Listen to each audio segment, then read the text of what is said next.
എല്ലാവർക്കും ഗെയിം റാപ്പിൻ്റെ പുതിയൊരു വീഡിയോയിലേക്ക് സ്വാഗതം. ഇന്ന് നമ്മൾ നോക്കാൻ പോകുന്നത് ഒരു കാലത്ത് എല്ലാവരും പ്രിയപ്പെട്ട പ്രിൻസ് ഓഫ് പേർഷ്യ എന്ന ഫ്രാഞ്ചൈസിലെ ലേറ്റസ്റ്റ് ആയിട്ട് ഇറങ്ങിയ prince of Persia the lost ക്രൗണിൻ്റെ ഒരു വീഡിയോ ആണ്. 2010 അവസാനത്തെ prince of Persia the forgotten son എന്ന ഗെയിം റിലീസ് ആയിട്ടുണ്ടായിരുന്നത്. അതുകൊണ്ട് തന്നെ പുതുതായി ഗെയിമിലോട്ട് വരുന്ന ആൾക്കാർ ഗെയിമിനെക്കുറിച്ച് കേട്ടിട്ടുണ്ടെങ്കിലും അത് കളിച്ചിരിക്കാനുള്ള ചാൻസ് വളരെ കുറവാണ്. 2003 ഇറങ്ങിയ prince of Persia sand of time ആണ് അവരുടെ ആദ്യത്തെ ഗെയിം, അതായത് ആ ഫ്രാഞ്ചൈസിലെ തന്നെ ആദ്യത്തെ ഗെയിം. എൻ്റെയൊക്കെ വൺ ഓഫ് ദി ഫേവറേറ്റ് ഗെയിംസിൽ ഒന്നായിരുന്നു ഈ ഒരു ഗെയിം. അതായത് എല്ലാം കൊണ്ടും ഇതൊരു പെർഫെക്റ്റ് ഗെയിമാണ്. അതിൻ്റെ സ്റ്റോറി ആയാലും ഗെയിം പ്ലേ ആയാലും കോമ്പാക്റ്റ് ഗ്രാഫിക്സ്, അതായത് ഞാൻ ഇന്നത്തെ കാലത്ത് കോമ്പാക്റ്റ് ഗ്രാഫിക്സ് ആയിട്ടും നല്ല കമ്പയർ ചെയ്യുന്നത് അന്ന് ഇറങ്ങിയതിൽ വെച്ചിട്ട് തന്നെ ഏറ്റവും മികച്ചൊരു ഗെയിമായിരുന്നു ഇത്. അന്നത്തെ ഈ ഒരു ഗെയിമിൻ്റെ റേഞ്ച് നിങ്ങൾക്ക് സിമ്പിളായിട്ട് പറഞ്ഞ് മനസ്സിലാക്കി തരാം. അപ്പോൾ നിങ്ങൾ പല ഗെയിമും അതിൻ്റെ ഒരു ഫിലിം അഡാപ്റ്റേഷനും കാര്യങ്ങളൊക്കെ നിങ്ങൾ പലപ്പോഴായിട്ട് കാണാറുണ്ട്. എന്നാൽ അന്ന് 2003 ഇറങ്ങിയ ഒരു ഗെയിമിൻ്റെ സിനിമ 2010 ഇറങ്ങിയിട്ടുണ്ട്. ഇപ്പോഴത്തെ ഹോളിവുഡിൽ തന്നെ ലീഡിങ് ആക്ടറായ ജേക്ക് ഗില്ലിഹാനൊക്കെയാണ് ആ ഒരു സിനിമയിൽ അഭിനയിച്ചിട്ടുണ്ടായിരുന്നത്. ഇന്നൊരു ഗെയിം സിനിമ ആക്കുക എന്ന് പറഞ്ഞാൽ അതൊരു പുതുമയുള്ള കാര്യമൊന്നുമല്ല, കാരണം നമ്മൾ സ്ഥിരമായിട്ട് ചെയ്യാറുണ്ട്. പക്ഷെ അന്ന്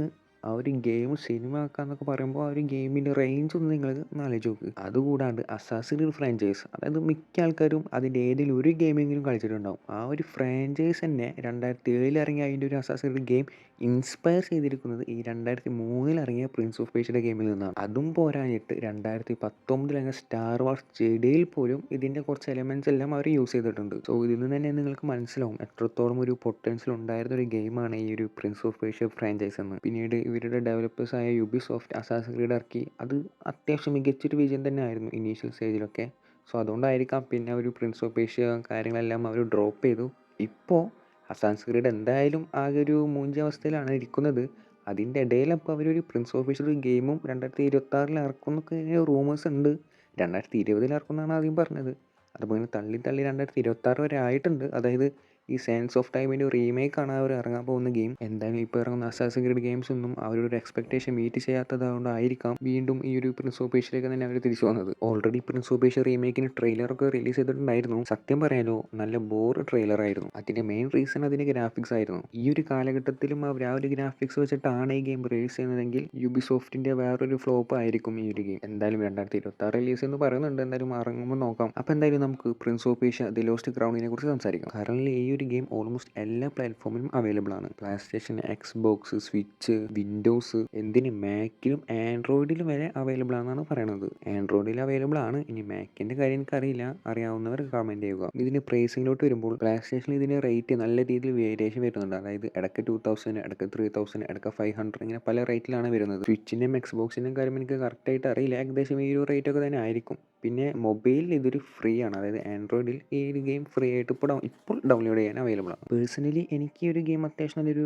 ഡീസൻറ്റ് പ്ലേ ആയിട്ടാണ് തോന്നിയത്. അതിൻ്റെ മെയിൻ റീസൺ എന്താണെന്ന് വെച്ചാൽ ഇതിൻ്റെ ട്രെയിലർ ഇറങ്ങിയ സമയത്ത് എനിക്ക് ഒട്ടും ഇതിൻ്റെ ഒരു ക്യാരക്ടേഴ്സും ആ ഒരു സ്റ്റോറി ബിൽഡപ്പ് ഒന്നും അങ്ങനെ ഇഷ്ടപ്പെട്ടിട്ടുണ്ടായിരുന്നില്ല. അതിനുശേഷം ഗെയിം കളിച്ച് കഴിഞ്ഞപ്പോൾ ആ ഒരു ഫീൽ ആയിരുന്നില്ല. അത്യാവശ്യം നല്ലൊരു ഗെയിം കളിച്ച ഫീൽ തന്നെയായിരുന്നു ഉണ്ടായിരുന്നത്. മേ ബി ഒട്ടും എക്സ്പെക്ടേഷൻ ഇല്ലാണ്ട് കളിച്ചതുകൊണ്ടായിരിക്കാം അങ്ങനെ എനിക്ക് ഫീൽ ചെയ്തത്. ഈ ഒരു ഗെയിമിൻ്റെ സ്റ്റോറി മുന്നത്തെ പ്രിൻസ് ഓഫ് പേർഷ്യ ഫ്രാഞ്ചൈസുമായിട്ട് യാതൊരു കണക്ഷനും ഇല്ല. അതുകൊണ്ട് തന്നെ ആദ്യമായിട്ട് പ്രിൻസ് ഓഫ് പേർഷ്യ കളിക്കുന്ന ആൾക്കാർക്ക് ഈ ഒരു ഗെയിം ഫസ്റ്റ് ആയിട്ട് ട്രൈ ചെയ്യാവുന്നതാണ്. ഈ ഒരു ഗെയിം 2D മെട്രോയിഡ്വാനിയ ഫോർമാറ്റിലാണുള്ളത്. ഒന്നുകൂടി സിമ്പിളായിട്ട് പറഞ്ഞാൽ 2D ഫോർമാറ്റ്. അതുകൊണ്ടൊക്കെ തന്നെ നിങ്ങൾ 3D മാത്രം ഇഷ്ടപ്പെടുന്നവർ, അല്ലെങ്കിൽ 3D മാത്രമേ കളിക്കുള്ളൂ, അങ്ങനത്തെ ഒരു ഗെയിം മാത്രമേ എനിക്ക് ഇഷ്ടപ്പെടുള്ളൂ എന്നുള്ളവർ ഒരിക്കലും ഈ ഒരു ഗെയിം ട്രൈ ചെയ്യരുത്. എനിക്ക് ഇങ്ങനത്തെ 2D ഗെയിംസ് ഒക്കെ ഭയങ്കര ഇഷ്ടമാണ്. കാരണം നമ്മൾ ഗെയിമിംഗ് സ്റ്റാർട്ട് ചെയ്യുന്നത് ഈ സൂപ്പർ മാരിയോ അതുപോലത്തെ ഗെയിം കളിച്ചിട്ടാണ്.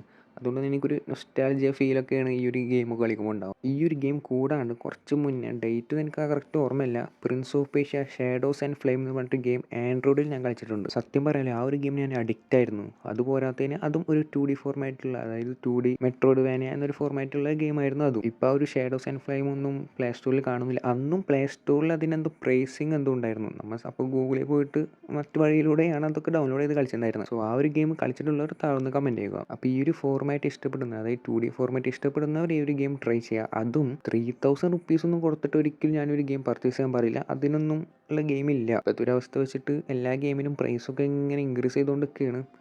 എന്തായാലും 3000 ഈ ഒരു ഗെയിം എനിക്ക് തോന്നുന്നില്ല വർത്തായിട്ട്. നമ്മളൊരു 1000 അല്ലെങ്കിൽ 1500 ഉള്ളിലാണെങ്കിലും ഈ ഒരു ഗെയിം വർത്താണ്. അതിന് മേലേക്ക് ഒരു 1500 എബോവ് ഒന്നും കൊടുത്ത് ഈ ഗെയിം വാങ്ങിക്കരുത് എന്നാണ് എൻ്റെ ഒരു പേഴ്സണൽ ഒപ്പീനിയൻ. ആ ഒരു പ്രൈസ് റേഞ്ചിൽ കൺസോൾസിൽ കളിക്കുന്നവർക്ക് ഇടയ്ക്ക് ഓഫറിലും ഈ ഒരു ഗെയിംസ് വരാറുണ്ട്. ആ ഒരു ടൈമിൽ മാത്രം ഇതൊന്ന് പർച്ചേസ് ചെയ്ത് ട്രൈ ചെയ്ത് നോക്കാം. ഇനി ഇതിൻ്റെ ഒരു സ്റ്റോറി ലൈനൊക്കെ നോക്കുകയാണെങ്കിൽ മുന്നത്തെ പ്രിൻസ് ഓഫ് പേർഷ്യ ഗെയിംസുമായിട്ടൊന്നും യാതൊരു കണക്ഷനും ഇല്ല. ഇതൊരു സ്റ്റാൻഡ് അലോൺ ഗെയിമായിട്ടാണ് ഇത് റിലീസ് ചെയ്തിരിക്കുന്നത്. പുതിയ ഹീറോസ്, വില്ലൻസ്, മിത്തോളജി, ക്യാരക്ടേഴ്സ്, ഇതൊരു എൻ്റയർലി ഒരു സ്റ്റാൻഡ് അലോൺ ഗെയിമാണ്. ഇതിലെ മെയിൻ ക്യാരക്ടർ ആയിട്ടുള്ള സർഗൺ ഒരു ടിപ്പിക്കൽ പ്രിൻസ് അല്ല, പകരം ഒരു വേരിയറാണ്. ഈ വേരിയേഴ്സിനെല്ലാം ഒരു ഗ്രൂപ്പ് ഉണ്ട്. ആ ഗ്രൂപ്പിൻ്റെ പേരാണ് ഇമ്മോർട്ടൽ. അതിലെ തന്നെ ഏറ്റവും യങ്ങസ്റ്റ് ആയിട്ടുള്ളതാണ് നമ്മുടെ മെയിൻ ക്യാരക്ടർ. അവരുടെ രാജ്യത്തെ പ്രിൻസിനെ നമ്മുടെ മെയിൻ ക്യാരക്ടറിൻ്റെ ഒരു മെൻറ്റർ ഉണ്ട്, അനഹിത എന്ന് പറഞ്ഞിട്ട്. ആ ഒരു പുള്ളിക്കാരി വന്ന് തട്ടിക്കൊണ്ടു പോകും. പിന്നെ ആ ഒരു പ്രിൻസിനെ രക്ഷിക്കലാണ് ഈ ഒരു സ്റ്റോറിയുടെ മെയിൻ ബേസ് ലൈൻ. ഇതിനിടയിൽ പല എലമെന്റ്സ് വരുന്നുണ്ട്, like time travel, time reversal, അങ്ങനത്തെ പല കാര്യങ്ങളും വരുന്നുണ്ട്. ഇതാണ് ഇതിൻ്റെ ഒരു main plot. And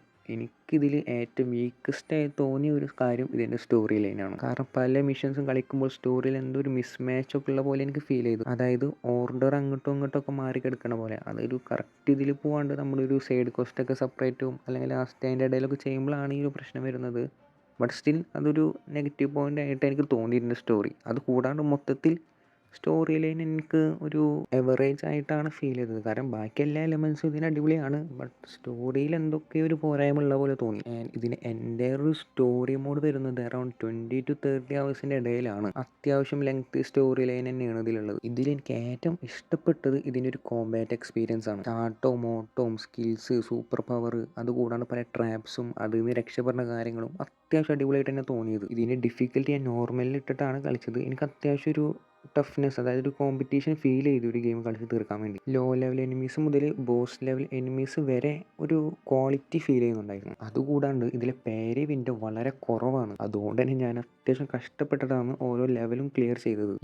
skill issues. ഇത് കൂടാണ്ട് ഇതിൻ്റെ പ്ലാറ്റ്ഫോമിങ്, അതായത് നമ്മൾ ചാടി അങ്ങോട്ട് പോലെ ഇങ്ങോട്ട് പോലെ ഓരോമ്മ പിടിച്ച് കയറൽ കാര്യങ്ങൾ, അതായത് മൊത്തത്തിൽ പ്ലാറ്റ്ഫോമിങ്ങും കോമ്പാക്റ്റും ആണ് എനിക്കിതിൽ മെയിൻ പോസിറ്റീവായിട്ടൊരു ഗെയിമിൽ ഫീൽ ചെയ്തത്. ടോട്ടലി ഗെയിം പ്ലെല്ലാം അത്യാവശ്യം നൈസാണ്. അതായത് മെയ്സ് ലൈക്ക് സ്ട്രക്ചറാണ് വരുന്നത്. അപ്പോൾ നമ്മൾ അതിൻ്റെ ഇടയിൽ ഓരോ മാപ്പും കാര്യങ്ങളെല്ലാം എക്സ്പ്ലോർ ചെയ്യാനുണ്ട്. ക്യാരക്ടർ അപ്ഗ്രഡേഷൻ ഉണ്ട്, അതെല്ലാം അടിപൊളിയാണ്. ട്രാപ്സിലെല്ലാം പെടുമ്പോൾ ഒരു റീവൈൻഡ് എബിലിറ്റി, അതായത് നമ്മുടെ കുറച്ചൊരു ലൈഫ് കുറഞ്ഞിട്ട് റീവൈൻഡ് ആവുന്ന എബിലിറ്റിയും ചില സമയങ്ങളിൽ, അതായത് ബോസ് ഫൈറ്റ്, സ്പെഷ്യൽ എബിലിറ്റി എല്ലാം കുറച്ച് സ്റ്റോറിയിലൊക്കെ വരുന്ന ഒരു കട്ട് സീൻസ് ഒക്കെ നല്ല രീതിയിൽ തന്നെ എനിക്ക് ഇഷ്ടപ്പെട്ടു. ഇതിലെനിക്ക് ഏറ്റവും ഇഷ്ടപ്പെട്ട ഒരു ഏരിയ എന്ന് പറഞ്ഞാൽ കപ്പലെല്ലാം ഫ്രീസ് ആയി നിൽക്കുന്നുണ്ട്. അങ്ങനെയല്ല, ടൈമിൽ ഫ്രീസ് ആയി നിൽക്കുക. അതിൻ്റെ ഓരോ പൊട്ടിത്തെറിച്ച ഭാഗങ്ങളൊക്കെ ഓരോ സ്ഥലത്തായിട്ട് ഇങ്ങനെ നിൽക്കുന്ന ഒരു മിഷനും കാര്യങ്ങളും, ആ ഒരു ഏരിയ ഒക്കെ എനിക്ക് നല്ല രീതിയിൽ ഇഷ്ടപ്പെട്ടു. സോ ഇത്രയുമാണ് ഈ ഒരു ഗെയിം കളിച്ചിട്ട് എനിക്ക് പേഴ്സണലി ഫീൽ ചെയ്ത കുറച്ച് കാര്യങ്ങൾ. Main positive platforming, compact gameplay, cutscene, super power, ability, enemies, side characters അത്യാവശ്യം അടിപൊളിയായിരുന്നു. എനിക്കിത് നെഗറ്റീവായി തോന്നിയത് ഒരേ ഒരു കാര്യം ഞാൻ പറഞ്ഞ ഒരു സ്റ്റോറിയാണ്. ഞാൻ ഇതുവരെ കളിച്ച 2D ഗെയിംസ് ഏറ്റവും ബെസ്റ്റ് ഗെയിം എന്നൊന്നും ഞാൻ പറയില്ല. ബട്ട് സ്റ്റിൽ ഇതൊരു വൺ ടൈം ഈ ഒരു ഗെയിം കളിച്ച് നോക്കാനുള്ളതുണ്ട് ഈ ഒരു ഗെയിം. അപ്പോൾ ഇത്രയുമാണ് ഈ ഒരു ഗെയിം കളിച്ചിട്ട് എനിക്ക് ഫീൽ ചെയ്തത്. അല്ലെങ്കിൽ നിങ്ങളുടെ അടുത്ത് പറയണം എന്ന് തോന്നിയ കുറച്ച് കാര്യങ്ങൾ. ഇതിലെന്തെങ്കിലും വിട്ടുപോയിട്ടുണ്ടെങ്കിൽ അല്ലെങ്കിൽ എന്തെങ്കിലും മിസ്റ്റേക്സ് ഒക്കെ പറഞ്ഞിട്ടുണ്ടെങ്കിൽ താഴെ ഒന്ന് കമൻറ്റ് ചെയ്യുക. അത് കൂടാണ്ട് പറ്റുകയാണെങ്കിൽ ഒന്ന് സബ്സ്ക്രൈബും ലൈക്കും കൂടി ചെയ്യുക. ഇനി ഒരു പുതിയൊരു വീഡിയോ ആയിട്ട് വീണ്ടും കാണാം.